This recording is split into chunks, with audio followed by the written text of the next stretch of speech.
আসসালামু আলাইকুম শিক্ষার্থীরা, কেমন আছো তোমরা?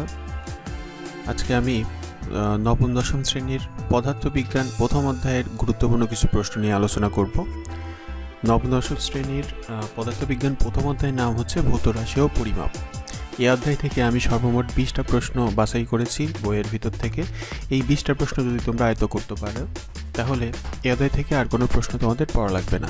এবং এই অধ্যায় থেকে কিছু অঙ্ক আসে তোমাদের পরীক্ষায়, সে কারণে অঙ্কের প্রথমে প্রয়োজনীয় সূত্রগুলো দিয়েছি, তারপরে অঙ্কগুলো এখানে লিপিবদ্ধ করা আছে। এই অঙ্কগুলো যদি করতে পারো আর কোনো অঙ্ক করা লাগবে না। এবং লাস্টে অঙ্ক এবং প্রশ্ন দিয়ে একসাথে কী ধরনের সৃজনশীল প্রশ্ন আসতে পারে সেই দুটো সৃজনশীল প্রশ্ন দেওয়া আছে। তো পুরো ভিডিওতে তোমরা আমার সাথে থাকবে সে আশা করছি। তোমরা বোর্ড বই 2016-17 সালের যে রেফারেন্স দেওয়া আছে, যে বই 7 পৃষ্ঠায় বইয়ের রেফারেন্স দেওয়া আছে বোর্ড বই 2016-17 সালের বোর্ড বইয়ের। তোমরা 16 অথবা 17 সালে একটা বোর্ড বই জোগাড় করে নিবা, কারণ জানো যে নতুন বোর্ড বইয়ে অতটা ভালোভাবে দেওয়া নেই প্রশ্নগুলোর উত্তর। সে কারণে 17 সাল অথবা 16 সালের একটা বোর্ড বই অথবা তার আগের বোর্ড বই হলেও হবে, জোগাড় করে প্রশ্নগুলো তোমরা খুঁজে পাবে এই পৃষ্ঠাগুলোতে। 1 নম্বর প্রশ্ন দিয়েছি, রাশি কি, মৌলিক ও লব্ধ রাশি কাকে বলে? এটা ঢাকা বোর্ড 2015 সালে আসছে, বইতে 6 এবং 7 পৃষ্ঠায় আছে। 2 নম্বর প্রশ্ন হচ্ছে, বেগ, ত্বরণ, কাজ, বল, ক্ষমতা এগুলো একটি লব্ধ রাশি, যে কোনো একটা আসতে পারে, ব্যাখ্যা করতে হবে। বোর্ড 18 সালে প্রশ্নটা আসছে। 3 নম্বর প্রশ্ন হচ্ছে, পরিমাপ কি, পরিমাপের একক কাকে বলে? বই 7 পৃষ্ঠায় আছে। 4 নম্বর প্রশ্ন হচ্ছে, বৈজ্ঞানিক প্রতীক কাকে বলে?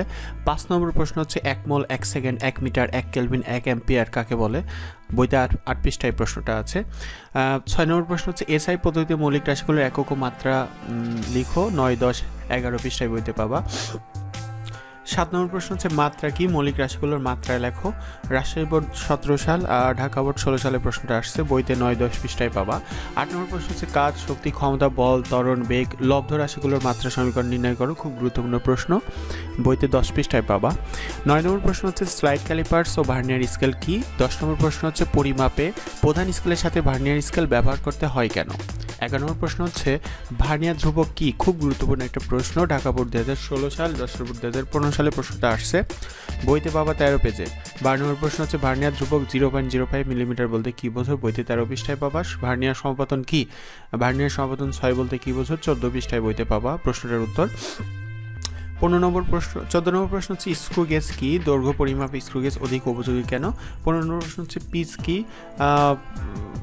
বই 17 পৃষ্ঠায় আছে, খুব গুরুত্বপূর্ণ একটা প্রশ্ন, কুমিল্লা বোর্ড 2017, সিলেট বোর্ড 2016 সালে প্রশ্নটা আসছে। 16 নম্বর প্রশ্ন হচ্ছে, লঘিষ্ঠকরণ কি বা নুন্যাঙ্কর একটা নাম, কুমিল্লা প্লাস বরিশাল বোর্ড 17 সালে আসছে। 17 নম্বর প্রশ্ন হচ্ছে, স্ক্রু গেজের লঘিষ্ঠকরণ 0.01 মিলিমিটার বলতে কী বোঝো? বরিশাল বোর্ড 2016 সালে প্রশ্নটা আসছে। 18 নম্বর প্রশ্ন হচ্ছে, যান্ত্রিক ত্রুটি কি, চূড়ান্ত ত্রুটি কি? বই 18 পৃষ্ঠায় আছে। 19 নম্বর প্রশ্ন হচ্ছে, স্লাইড ক্যালিপার্স ও স্ক্রু গেজের যান্ত্রিক ত্রুটি কীভাবে বোঝা যায়? 20 নম্বর প্রশ্ন হচ্ছে, পদার্থবিজ্ঞান অধ্যয়ন একটি প্রকৃষ্ট মানবিক প্রশিক্ষণ ব্যাখ্যা করো। বইতে 6 পৃষ্ঠায় প্রশ্নটা আছে উত্তর। এরপরে প্রয়োজনীয় কিছু সূত্র এবং গাণিতিক সমস্যাগুলো নিয়ে অন্য একটা ক্লাসে আলোচনা করব। আশা করি প্রশ্নগুলো সব আয়ত্ত করবা এবং প্রথম অধ্যায় থেকে এই প্রশ্নগুলো যদি তোমরা পড়ো আর তোমাদের কিছু পড়া লাগবে না। ভালো করে লেখাপড়া করো। ধন্যবাদ সবাইকে।